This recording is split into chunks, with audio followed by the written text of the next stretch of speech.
Beyond the Ring, a podcast that covers all things in the stock show industry from the informative to the insane, starring Ryan Rash. A hurricane is like a lot of divorces. Somebody is going to lose a trailer. And Dale Hummel.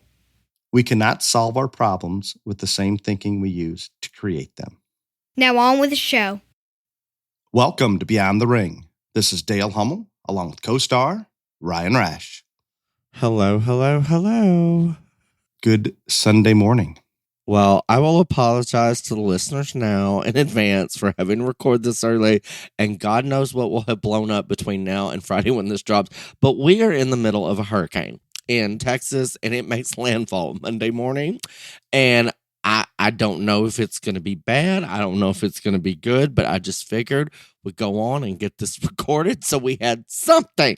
So what do you do with a hurricane coming? You avoid Crockett and go closer to the coast and stay with Cal. No, I just avoid Crockett in general. So I have been monitoring this hurricane the last 24 hours pretty closely. Mm-hmm. We have a load. We took our truck and trailer, not myself.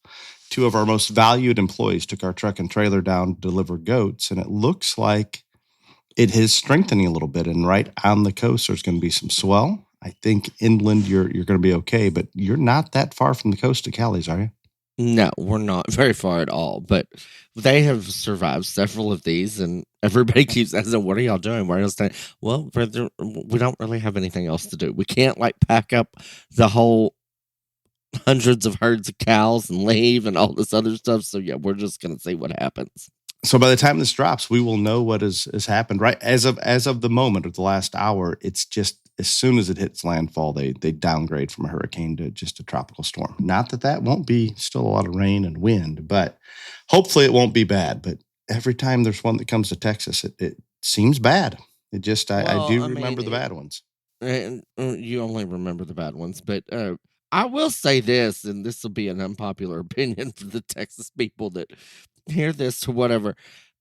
At least Louisiana got a break this time. I mean, Louisiana gets hit more than anybody else. So, but it is odd, and I will say this is early because hurricane season isn't normally till August. So this is extremely early.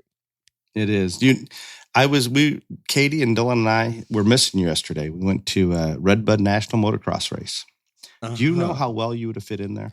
Oh, I'm sure I would have just fit in perfectly. Katie found it very culturing and not from a biosexuality diversity by any means. You go to this motocross race, all I'll tell you to do is step outside and go into the carnival area of any county fair. You'll see the same. Oh, it was an amazing race. Dylan and I decided as soon as my ribs heal just a little more, we're going back for open ride day. Of course you're invited. You are invited. Right. So you can kill yourself again. Can we talk about the deep state? Sure. I've pinned it down. I've accepted at the moment, and it obviously may change with what party's in control because there is one on each side, but it is Chuck, Nancy, and Obama along with the big donors. That is who's in control. Well, I find that funny that's what you say, and yet Hakeem is the one that has summoned all the Democratic leaders to a Zoom conference today to decide Joe Biden's fate. Yeah, no, I think that's real. That's not the deep state, not real. That's above board and talking about it. This to me is just all the crap that's been going on behind the scenes. And I've suspected this. I don't even know. One of the pundits, I believe on Fox, explained this, and I happen to agree. I see those having as much power or influence or have had during Joe's presidency as anybody. So I don't know. The new question is, Ryan, I'm going to skip right over what you maybe want to talk about. I'm going to, do they invoke the 25th or do they just ask him to pull his name from the ticket? Those are the two options at this point. Wait, whoa. I'm the one that said this first and you told me no. Which is he going to do? Which will he's not going anywhere. They're going to not without kicking, screaming, dying. No, I don't think he. No, you did not listen to a thing this man said all weekend long. Nothing. You listened to nothing. I don't believe he recalls what he's. I don't think he knows what he's saying. He, I understand that he's propped up there, and he is trying to say that he's not going anywhere, that he is the best president of all time. Look at what he's accomplished. He takes a cognitive test every single day. He's fine. He doesn't need to take a real one. yeah, I heard all that. Yes, I heard. He's very dug in, but I'm just telling you, they are not going to accept this. I agree they're not going to accept it, but I told you hours, not even a day after the debate, that it was going to take the 25th Amendment, and you told me no. I think there's a chance that they'll get him to just pull his name. Maybe that's the compromise. They don't invoke the 25th, and hey, you just pull your name from the ticket. We won't invoke the 25th. I don't know what negotiations are going on, but I promise you they are going on. They are jumping ship like I've never seen. See, I think this is what that meeting that Akeem has. The Congress gets back in session Monday, and they want to know. They want to have a plan on where they stand on this. I think that's what this meeting today I would agree. is about. And he had the Stephanopoulos interview. I don't like that man, George Stephan. I think he's rotten to the core. But I'll be honest. While he did not rip him to shreds as much as he could, I thought he was probably as harsh as he's been. Yeah, no, he pushed harder than I would have ever predicted. And again, you could have slain him, but he pushed harder than I would have expected. And so for that, I give him credit. But then he does that, and I mean, no one was impressed with that interview because he couldn't remember if he watched the debate. He really didn't slur or stumble or mumble much, but like, he's not going to take a cognitive test. No one wants him out. Only the Lord Almighty can come down and tell him to get out of the race. All this other, I mean, there was lots of stuff that you're just like, you are truly crazy. But then several things over the weekend happened. He's the first black female president. He's going to win again in 2020. I mean, there was a whole gaggle of things that he said wrong. That, I mean, just all weekend long. And now they're having this meeting. I'm telling you, if you listen to the insiders, Jill and Hunter are not letting him out. I agree completely. Completely agree.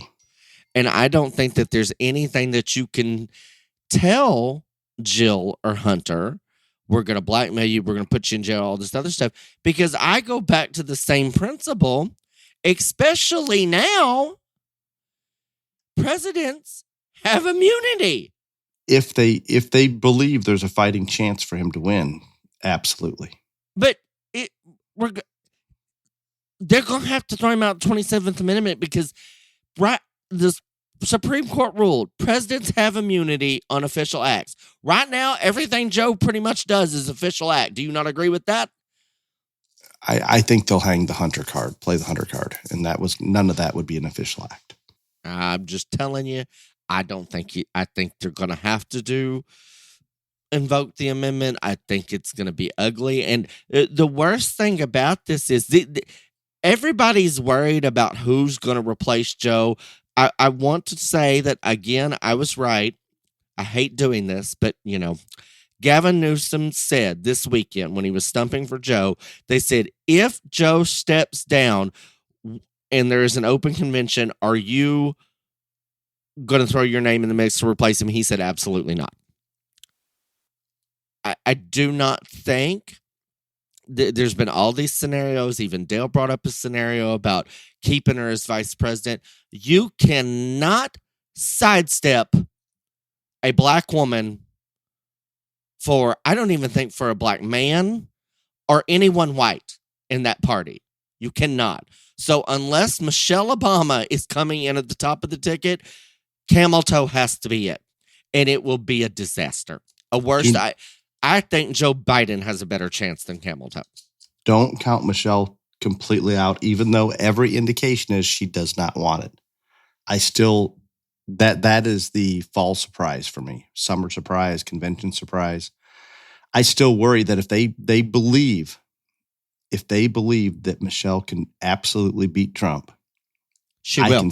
I can see them finding a way to get her on the ticket. That she will beat Trump.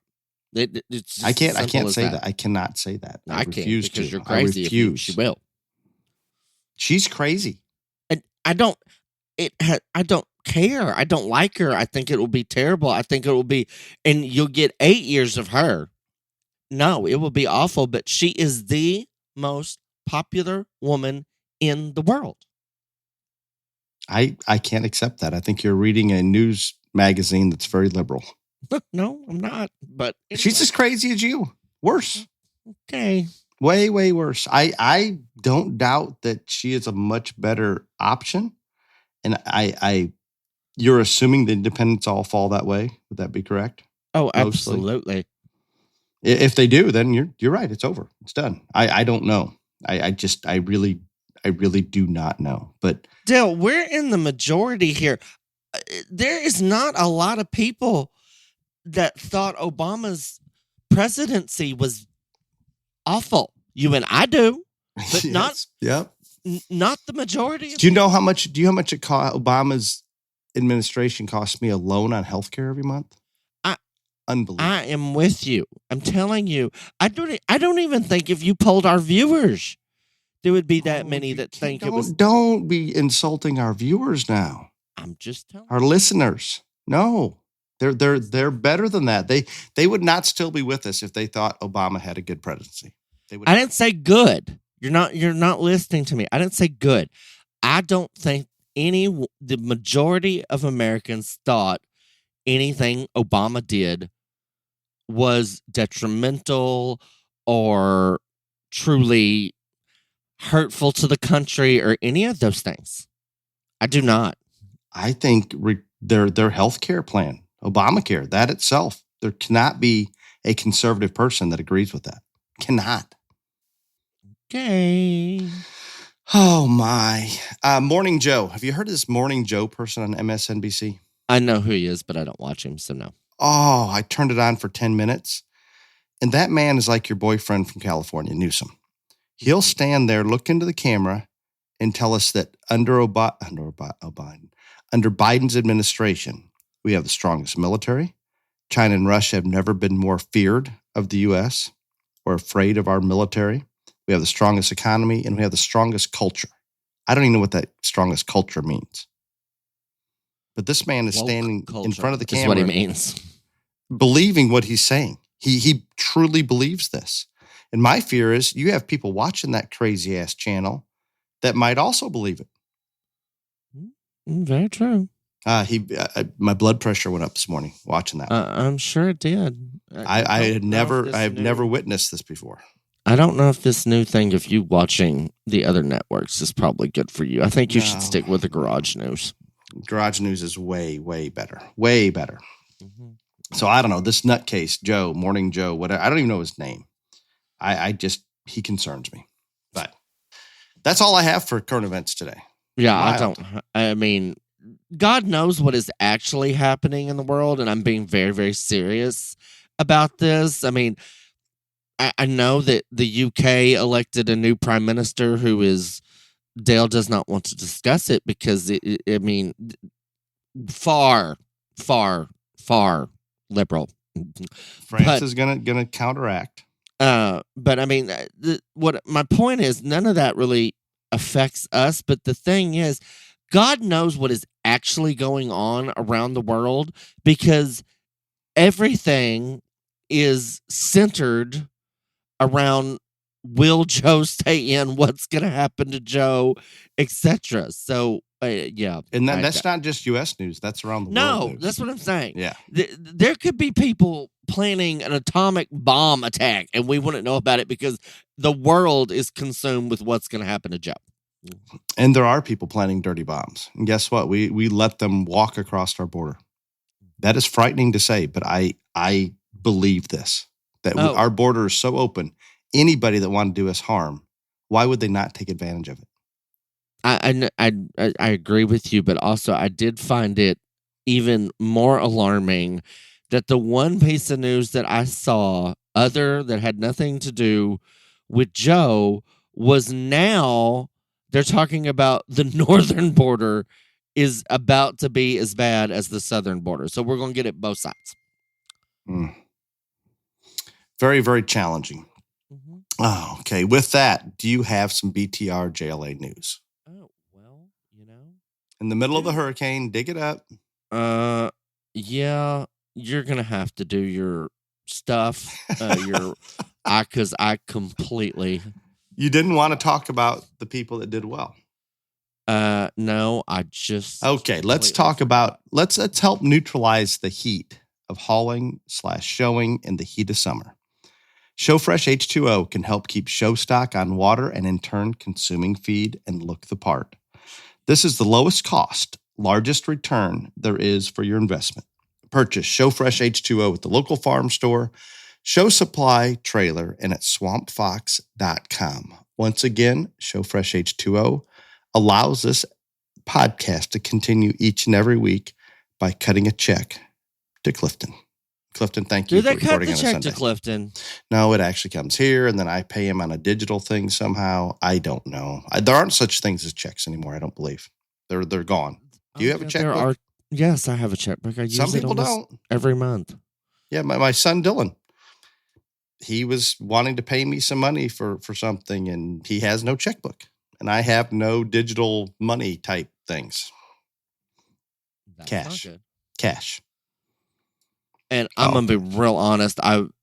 We decided to do this late last night, so I am sorry that I was off on this. I don't remember what we did last week. I can do it if you would like.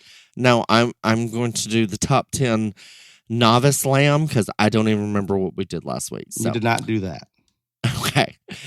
First place, Eli Hambrick of Arizona. Second place, Peyton Parks of Montana. Third place, Betsy Youngpeter of Ohio. Fourth place, Natalia Connor, of Arizona. Followed by Carly Stiles of Texas, Grayson Lewis of California, Avery Swallow of California. Eighth place is Brevin Brown of South Dakota. Ninth is Nash Johnson of Wisconsin. And 10th is Cohen Hill of Alabama. So congratulations to the top 10 novice lambs. And I am sorry, I was not prepared for that deal. Bad me. Bad. Okay. That's okay. You know those taglines that I forget sometimes to have ready? I don't or have even one for the week today, so there you go. But the title, Ryan shot a text last night in a panic with the hurricane. He says, we're going to talk about ring savvy. Yes. Ryan, I think this is a good one. We've hit on different ones before, but we've never kind of brought it all into one.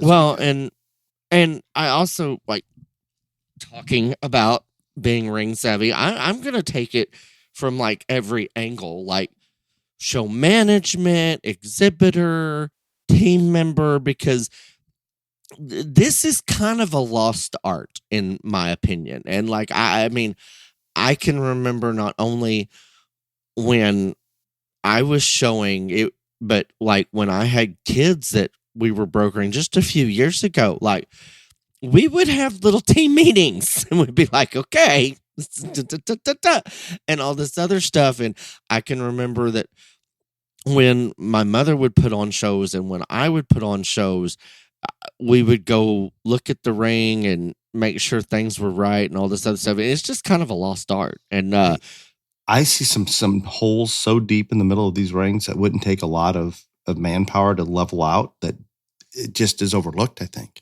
Right. What I'm doing is qualifying. I don't know that people think about it like they used to.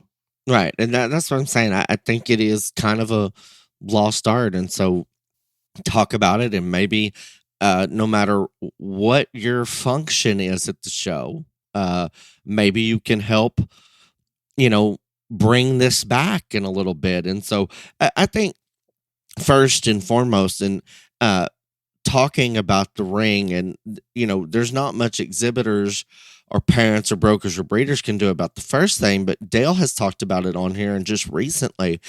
But if you are a show manager, I think the most overlooked thing is lighting. And I know that it is very difficult. The facilities have the lighting that they have regardless. But if you think it's a problem for your judge, if you even think it's a problem, then I promise you it's a problem. And I don't know. I have seen other shows bring in extra lights that you put up at the top and on stands or all these other things to try to help matters. And so I'm just warning you, and this can only really be from a show management perspective. If you think lighting is a problem or could be, it's going to be. And that's it's difficult because you're going to get into some situations where there just is not enough natural or artificial light, and those black cattle just look like outlines, and you've really got to get up on them to study them. And it just changes that. I'm not going to say muscle memory, your mind, your ability to just look at something from a distance and evaluate it as you feel comfortable or normal when you have those lighting issues. And for me, not only do I get into some rings that are very dark, but I get into the situation, maybe my eyes are more sensitive, but anytime I have a glare coming in from outside, usually natural light from a large opening from the outside, I can't see anything in that ring, obviously looking that direction. And it's hard because, expensive on the lighting side. If you're in an open-sided building, not a lot you're going to do about that outside natural light coming in at a bad angle. It's a tough one, but I promise you it impacts the show. It impacts the judge dramatically, which in turn is going to impact the show. Well, and the one thing, if you have an open-sided show ring, then there's not much you can do. But the biggest and the easiest thing that can be fixed on glare is if you do have a ring that has those overhead doors. And I'm not going to call shows out on a major level, but there are some shows that overlook this all the way to the top level. I can call one out if you would like.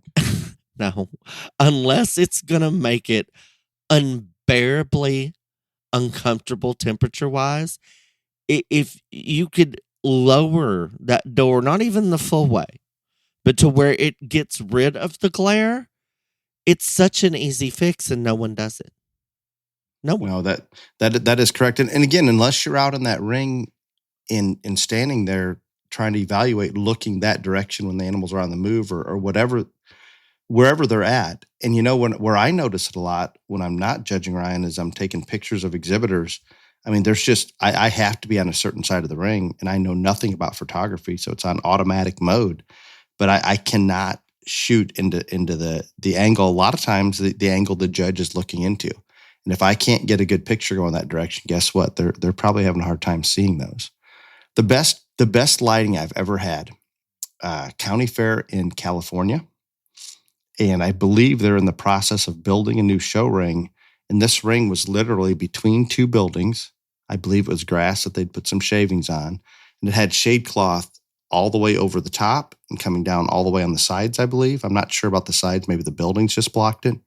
But whatever it was the perfect natural light, no glare, plenty of light. It was unbelievable. I don't know that you can duplicate that very easily, but it was, and it just puts you in a good mood. It just made things so simple, so easy because it was good, really, really good. But I can't think of a lot of times if I go back and I'm not judging that many shows, but if I go back and think over the past couple of years, the shows that I've judged, I'm going to come up with more memories of struggling to see the animals, either not enough light or glare, versus that one case that, wow, this was really good. The lighting was perfect. So it's hard. It's expensive. There's a lot of things you can't change, but pulling an overhead door down or something like that, maybe putting some shade cloth on the outside of those open-sided buildings make a big difference. Do what you can do. I understand it's not always going to be perfect. Right. And so, that's one thing. And like I said, that's kind of a show management only. But we talk about a lot of times, and Dale already touched on it, even on surfaces that are completely level underneath, when we put the bedding on top, at times holes develop and hills and valleys and all these other things. And I don't understand whether you're an exhibitor, a show manager, or someone that is just as a support member on a team, how this is not a bigger deal for you people. I don't understand it. I don't get it. It affects so much. And I don't even think people even, not only do they not even worry about it, but it doesn't even come into their brains pretty much a lot of times anymore. And it's just shocking to me. I want to use an example, Ryan, of just that, and that's hills or gullies. I'm gonna talk about Louisville, and I'm gonna make a plea to our good buddy Warren Beeler that he can help us here. And it's nothing intentional. They have a perfectly smooth, maybe slick, flat surface for the sheep and goat ring, the show ring that is. They will put their tar paper down for you to walk animals from point A to B so they're not on that slippery surface. I believe they have tar paper under the entire show ring. They did last year. And then they put a light bit of shavings on top of it. And if you show the sheep in there prior to the goats, basically towards the end of the week, somehow that tar paper is getting torn up and there's spots in the ring that there's shavings and no tar paper underneath it and concrete, slick concrete. If you have a goat, or I guess a sheep, if you choose to brace your sheep, which is kind of a rarity nowadays, but if you have a goat out there and you want to get a hard brace and you don't have those back legs in a portion of the ring that has tar paper underneath it compared to that slick surface, if you're on that slick surface, you're not going to get much of a brace. You just can't. They're going to slide out. That I noticed that exhibitors would get themselves in that position and not comprehend why they can't get a good brace or why they're slipping out so much, rather than being at the ring and observing, here's what's going on in this ring right now, and this is kind of a disaster. Let's make sure to position ourselves or move to a position that we have some traction that we can actually get a brace on. And I know I'm not trying to pick on Louisville at all. I think it's just something that arose towards the end of a long week or two. But those are the things that, as an exhibitor, if you want to win, if you want to be competitive, if you have that competitive drive or nature, not just doing everything you can with your animal at home, but don't give up at the 12th hour.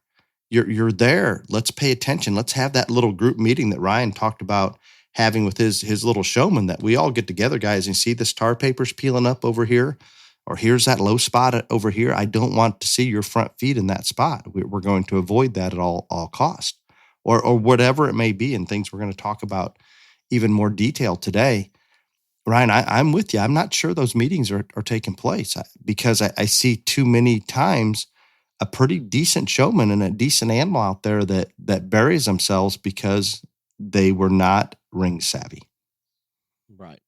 And, I'm going to take this different directions here on this. And from a show manager's perspective, if you don't have a perfectly flat surface that your venue does, once you put that bedding down there, make a true effort to level it as much as you possibly can. And then the other thing, I know that there are venues that you tell them where you want the ring set up and the parameters and all this other stuff.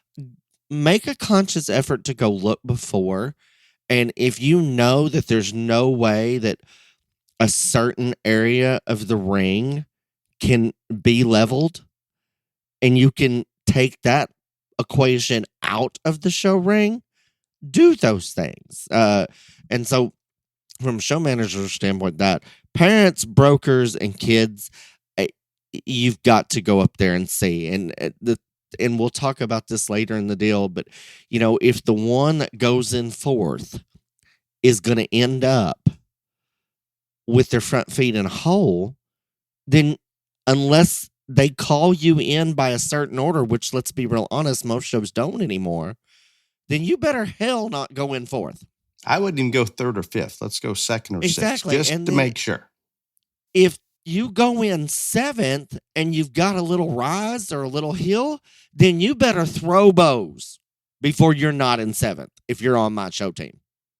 I'm just like, these are things that drastically improve the way your animal looks. Sometimes we maybe give the judges too much credit that we're going to look through all of those things and say, well, he's in a hole, we're going to do that. I can promise you, if I've got one in a hole and I like that one, I'm going to try to walk them. I'm going to do something to try to get that one out of there. But it's taking me more time to do such. And there's going to be some judges that just aren't going to do it. You've got a bad look in a big show, let's say at a Texas major, and you're sorting through there, making a handful for the pull. You're in a hole, you're probably not going to make it. And I don't know that you're going to get walked again just so I can get one more look at that one goat out of 100 or that one pig or whatever it may be. Right. And so, just be aware. And every show ring is different. And I'm telling you, even though some shows have the exact same ring every single year, the bedding doesn't always get laid down the same, all this other stuff. You have to go look every single time. Just because you've shown at this show for 5 years in a row and everything's been fine and you better take your butt up there and make sure it's the same as it was last year. And this is something that no one does anymore. And it is truly something that can truly change not only the trajectory of your placing, but also just how much your animal looks, just greatly. And so that's something that I think you need to be savvy about at all times. Absolutely. So when you brought up about that show manager, if they're asked, where do you want to set the ring up? There's one thing that maybe I'm sure you have coming up mentally later. There's a difference between what an animal looks like in a ring like a Texas Major, a larger ring like, let's say, Houston, versus a smaller Jackpot or County Fair where you're kind of boxed in. I promise you, or what it looks like, we'll use our Illinois State Fair as an example. Some of our show rings are a little tighter, a little smaller compared to what it's like when you get out in the Coliseum. And those animals will look different. You'll get a different perspective or a different image of those animals in a really boxed in small arena versus a big open Coliseum. Those bigger, better looking ones that when you get way off of them kind of stand out are always going to look bigger in that large arena. And if you're confined to a smaller show ring and those judges are pretty much forced to stay on top of those animals, it's usually those dimensional power animals that maybe don't give you that elite, unique profile that are going to get the nod more times than not. And those things, I'm not saying it's going to dramatically impact how that judge lines things up, but it makes a difference. I can assure you. So think about all those things. And it's shocking to me that we go from one show to another, even on the national stage, and we may be in a little bitty ring at one show, and the next one we're in a great big one. And it's interesting to me how much difference it makes. Well, it makes a huge difference, and but just pay a lot more attention to all the things that can either help you or hurt you in terms of a ring, because it is real and it is out there. And so, and then the next thing, talking about rings, and I am going to put a lot of this on show managers, and I understand that there are absolutely some facilities that you have to use the bedding that they provide or whatever, all this other stuff, but there's a lot that don't. If there is any way possible in the world, no one should use bark or mulch. Ever. Ever, ever, ever, ever, ever, ever. It's just, I don't know why we do this. I have no idea. Can you explain it to me, Dale? I think it's available at the show, and we're not putting as much thought into it. And there is sometimes that the bark or mulch, or if it's a very consistent, not big old chunks, maybe. No, but no, I'm with you. No. I get what you're getting at. It is just awful, and so if you can avoid that at all times, please do. But the ideal world in terms of bedding is the pelleted shavings that are packed down perfectly, so you can see all the things, and it's a level place to set up your animals, all this stuff. But I would take just plain old shavings over a lot of things.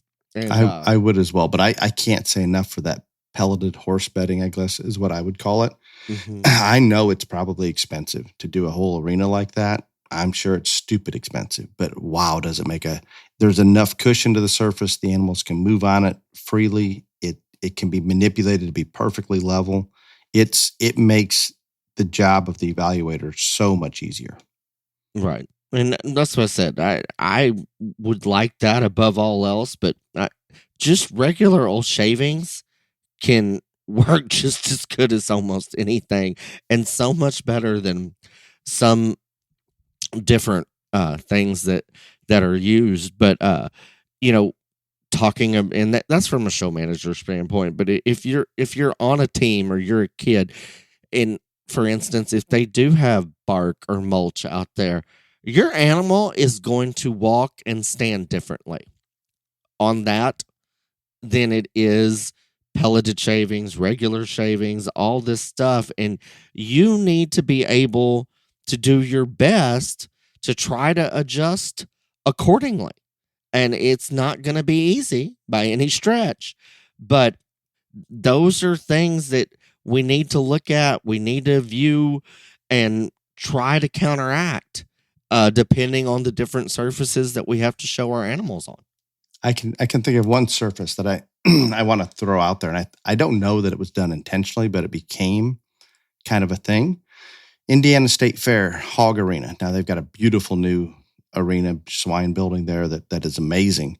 In the old one, long ago, I can remember this in the open show specifically. You would have about 6 foot of bare concrete when they come out of the holding pen, or the pins that they're pinning in to line them up, and then they'd hit the shavings. And the judges would actually watch those hogs walk on that concrete to get a mental image of just how sound they were. Ryan, how would that work out today? Probably not worth it. Oh, I'd be so fun, wouldn't it? I don't think we should probably do it. Probably. I don't think it will go well. No, probably not. It's hard for an animal, especially when they're not used to walking. They're just they at this point they'd lock up. They wouldn't even go. We would not put one foot in front of the other. It would not go well. I saw you. All right, I remember you had mentioned one thing here that I definitely wanted to touch on, and we have before. When we talk about being ring savvy, and I know we've talked about this and said it's going to bite you in the butt, and we probably came in one of our showmanship episodes.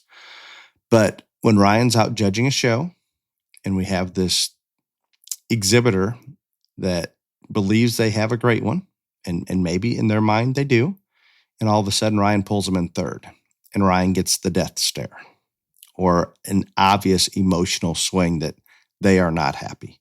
How ring savvy is that?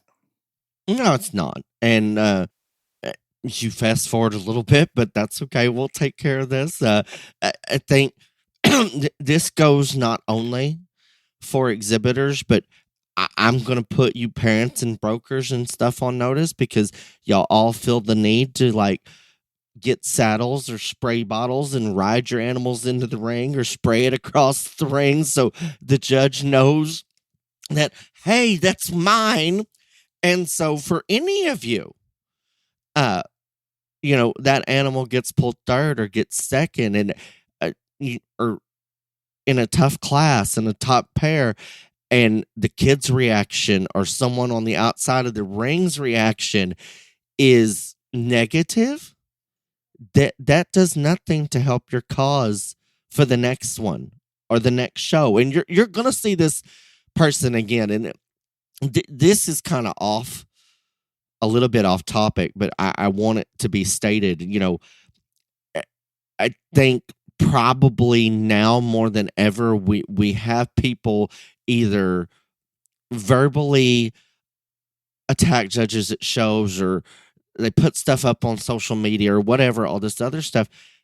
I hate to tell you folks, I don't care what level of show it is, the likelihood that person, man or woman, is going to judge a show that you want to attend again is almost inevitable. And so when you do these things, you just shoot yourself in the foot from there on out.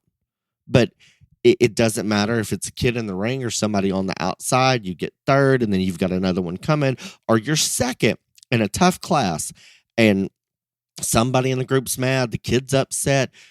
Well, if that one wins, that beats you, the breed or overall, you've got to come back in for reserve, and your little fit or your fitter's fit or your mama's fit, that doesn't help your cause. And again, all of us that do this want it to be exactly and 100% about the animal, but I have talked on here, Dale has talked on here, subconscious things come into play.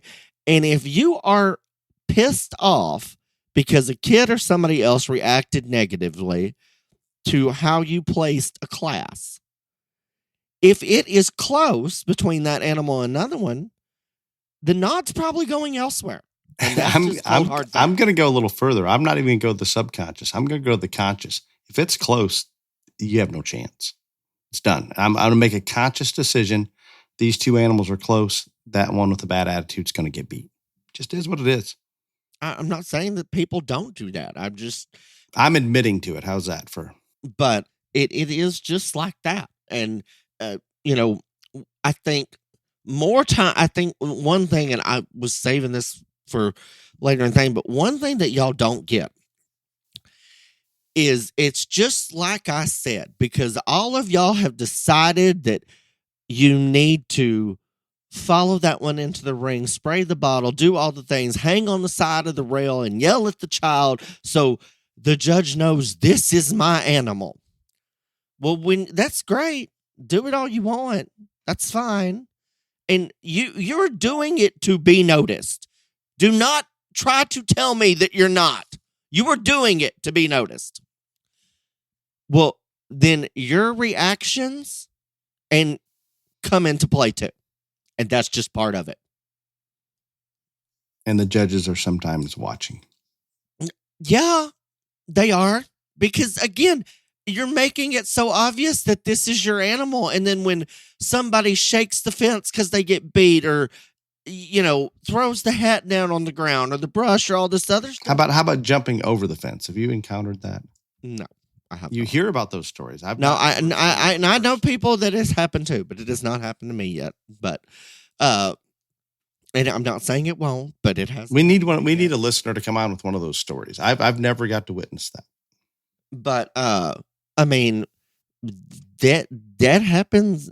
Your reactions cause into it too. And so, poker face is your friend. That's all I can tell you. And, go outside, get in your car, go to your trailer, and then throw your little fit. But don't do it up there because it could hurt you. And, it does. It really does. And yeah, one to backtrack just a little bit before we go any further on this. The one thing on purely exhibitor deal on Ring Savvy, I understand that kids have been taught use the whole ring, use the whole ring, use the whole ring, use the whole ring. And if it is a small ring, I completely get it. I am going to take an example from the National Boar Goat show that I did at the start of June or whatever. We had a very large ring that was plenty wide, but it was very long, extremely long. And when there was like 15 in a class or whatever, so when we started, that's fine. But if I rewalk the top 5, I would tell those kids, just go about halfway and back. Because there is no sense when there's 5 animals to walk a mile down there and around. And while I instructed them to do that, there needs to be a little instinct in a showman that knows, especially if we're showing sheep and goats who they don't lead anyway, that maybe we don't have to do this whole 2-mile long show ring and make every corner a perfect, deal. Yeah. Common sense, kids. Now, remember, there are the smaller rings, and sometimes they close in on us as well. So it goes both ways. No, use that common sense to adjust. No, and that's what I said. I said in smaller rings, no, but in ones, if you're walking 5 head in a ring the size of Louisville, it's dumb. It is dumb to go all the way down and back. But That's something on Ring Savvy. I think know your surroundings, know what you're trying to accomplish and do here, and so use some common sense in those areas. I could not agree more. And I'm going to throw out there, even if you're in a smaller ring and you have a goat that is not moving at all, it's okay. Cut that corner. Just get to where you need to be as efficiently as you possibly can. If it's not going to walk anyway, dragging it that extra 50 yards, 20 yards, 10 yards, whatever it is, that we can't evaluate how it's moving anyway. Yeah.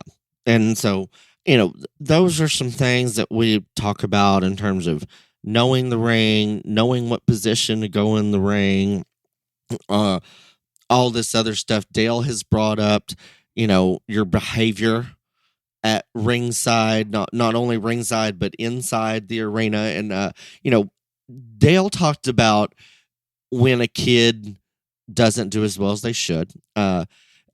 I think that we can go a little bit on the flip side, and I am ecstatic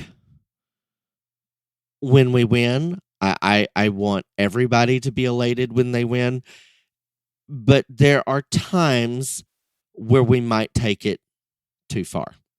And just be honest, I was judging a show. I'm not going to say what show, but judging a show just here in the last little bit, and exhibitor won a breed, and this was not the exhibitor, but the posse of the exhibitor.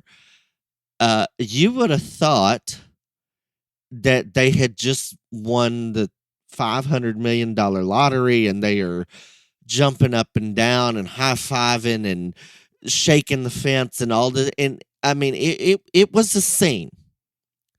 And my reaction was, well, I don't even know why we're doing this, because this animal isn't going to win the show. I mean, nice, real nice. I mean, it wasn't, because it won that breed. Well, that doesn't mean that they didn't think it had a chance to win the show. I know, but when and do you want me to be very transparent? Well, just hold on one second. Let me finish. And so, when it wasn't just me, when a ring steward comes up and a kid does something, they're like, man, that was a lot. I mean, it wasn't just my reaction to this. And so I think there's something about being humble is what I'm trying to get at. Do you believe that when at a Texas major or a larger show, or when you win a breed at a jackpot or a county show, and there's a lot of crowd support or the posse's cheering, that influences the judge's decision in any manner? I think it could. It doesn't mind. Yeah, I think it could. I think even from a subconscious level, it's I think it is a subconscious still. I mean, I'll give shout outs like when a kid gets a lot of applause, and I'm like, well, you brought your cheering section. Good for you. Because I like it when they clap, and I like for people to be excited. But everything. And now you're chastising them. No, that is not what I'm saying. I said everything has a point. And good nor bad. Cheer for your kid. You can be disappointed for your kid. Exhibitors be happy when you win. You can be but everything you can. Dale, you were the person that literally every day that you speak talks about things going too far. You have to admit that you can go too far either way. You are absolutely correct. I just like to maybe take the other side of the issue occasionally. Right. And so, but that is something, and it just, everything that we are talking about on this particular podcast and this topic today is to try to give every exhibitor and every team the best chance that they can for success, and every show's success in terms of trying to make the ring as good for exhibitors as humanly possible. And a lot of these things go unnoticed and not talked about, and it is something that needs to be brought up more, and it'll probably still go overlooked a lot.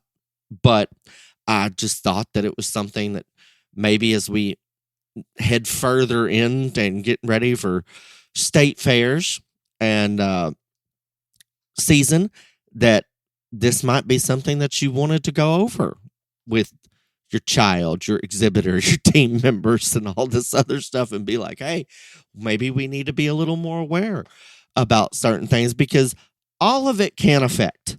And we have said on here a lot that the competition level is so high. It doesn't matter if you're going for the big banner at the end of the day, or you're trying to get a sale hole, or just win your breed, but there are lots of times that just little bitty factors,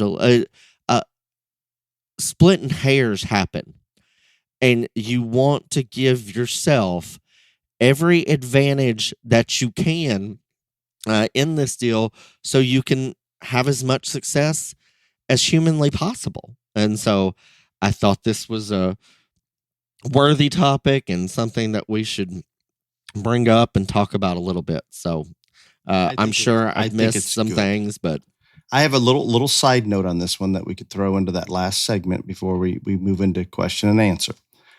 And this is not, I am not encouraging or trying to coach somebody to do this, because unless you're a very good actor, it's not going to work. When you have an exhibitor that ends up finding some success in a class, in a breed, in a division, whatever it may be, and they're not jumping up and down, I won, being very boastful or anything like that, but just that raw emotion that, oh my God, just like you can see, my efforts have gotten me a little bit further. They've paid off. And you can really read that is a very true, genuine, thankful emotion that they have just done well. That I guarantee you that plays with my subconscious. Absolutely. I don't care how many shows you judge, whether you judge a few or you judge a lot. There will be just what Dale's talking about. That kid that the reaction differs, but you know it wasn't being a showboat, and it may have been nothing other than leaning down and putting your head on that animal's head or something, but you can see genuinely in that child that what that child just accomplished meant something to them. That will stick with you forever. You will remember that kid forever. You may not know their name or her name, but when you see that person at a show again, you'll think, I remember when that kid won under me, and you'll have a little warm fuzzy. It will stick with you forever. And every person that's ever stepped in a ring, judge a show, has one of those memories. Absolutely. Absolutely. Do you have a sponsor for question and answer?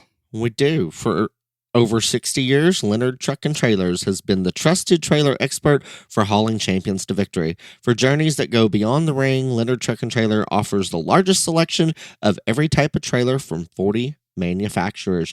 Their trailers are designed for their experience and comfort, so you arrive in style while ready to compete. Haul with confidence wherever the road takes you, featuring a nationwide concierge service and warranty administration. Leonard Truck and Trailer offers industry-leading financing, nationwide delivery, and trade-ins are welcome. Plus, they can create and install custom vinyl graphics for your trailer. They have a full line of apparel and hats to promote your farm and ranch. Visit Leonard Truck and Trailer online at leonardtrailers.com and tell them that you heard about them on Beyond the Ring. Thank you to the Leonard family, Leonard Truck and Trailers, for your sponsorship. Thank you, Leonard family. The first question comes from Doug. Love the podcast. I always look forward to every Friday. My question is, how far do you think older is better will go in stock show market species? I don't know how much farther we can take it. I don't know that it can go any further. I don't know how much further we can take it. So this was I threw out a name of an episode, Old Age, and Ryan wasn't sure which direction we were going with that, and was a little. No, I want to do negative, that one. Yeah. So we're going to do this, Doug. You're going to like this, but Ryan, go ahead.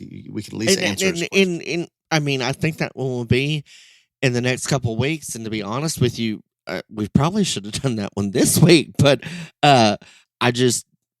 I freaked out over the barrel of the hurricane, so I came up with something.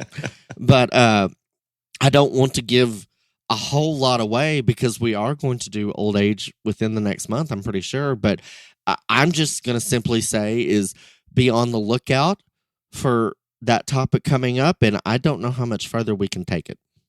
I'm with you, and Doug, I appreciate that you're acknowledging this, and it just is, and we're going to dive in deep. I promise you, and it is a topic we need to discuss, good, bad, and different. But it's something that needs talked about, I think. Second question comes from John. Ryan and Dale, thank you for the transparency and talking about what needs said in the junior stock show world. Please continue to do what you do each week, as you are making a huge difference. I'm on the committee for one of the larger jackpot shows in our state, and I'm still getting pushback when I bring up releasing the judges' names once they are confirmed. How do I get them to open their eyes? We've gone over it a lot. I just and I understand this guy's pain, and I appreciate him for pushing them to go the other way, but I do not get the advantages in not releasing. And I know, I think this goes back to we've done it this way for 500 years, and so we're not going to change. But here's the deal. You open yourself up to more criticism by keeping it a secret than you do by putting it out there. And I will tell you that on a multitude of levels, because it's never truly a secret. This man just said that he's on a board. A board. That's multiple people. Well, that board all knows who's judging. And we are human. You're not going to keep it to yourself. And the judge is not going to keep it to themselves. And so then you have this small little group of people that know, and this large group of people that don't. And some of that large group of people probably wouldn't show to that person if they knew who was judging. There are people that won't show to me, and I'm fine with it. There's also a section of people that might attend your show if they knew that person was judging. Every show that I judge, there are people that come because I am judging, just the same as people that will stay home because I am judging. So you're hurting yourself, and there is zero transparency in not releasing it. And so I would just beat them over their head with it till you finally win. And I hope you do. Ryan, well said. Exactly correct. And for those of you on the board with John, I promise you that you're doing more of a disservice in not being transparent, and maybe intentionally, so you know and the rest don't know. But there is nothing about this old school, we've done it this way for this long. That's all crap. Because exactly as Ryan had mentioned, if you're trying to avoid the politics, I promise you that that judge, if there is a political connection with an exhibitor in that show, that exhibitor is going to be very aware that they're judging, period. It just is. This time of year reminds me of it so much, Ryan, as we're in the heart of county fairs and coming up onto some state fairs even. But I will get calls from clients. They'll say, well, where do we need to be on Phil for this show, for our show that's coming up in 2 days? And I said, well, who's judging? And they said, well, they're not going to release it. We won't know until they walk into the ring. And I hear it time and time and time again. And it's still happening at a higher percentage at the county fair level for exactly what you talked about. Either just unknowing that they're doing a disservice, or that's how they've done it forever, or it's intentional because they want to be the only ones to know and use that as an advantage. Let's quit this crap, guys. Release the names. Very simple. Amen.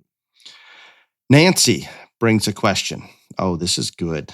It does not involve me in any manner. It says, Ryan, you have not shared any recent stories about Cherie. How is she doing? And are you still locked in the tower?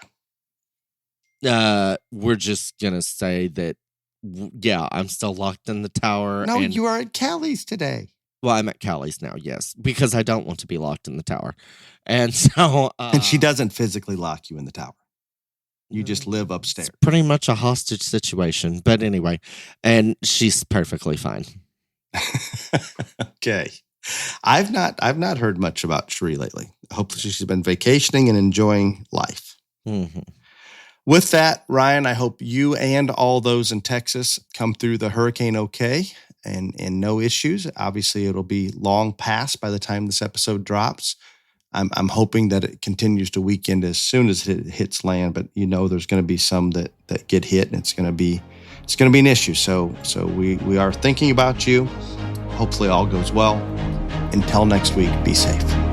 Y'all come back now, you hear?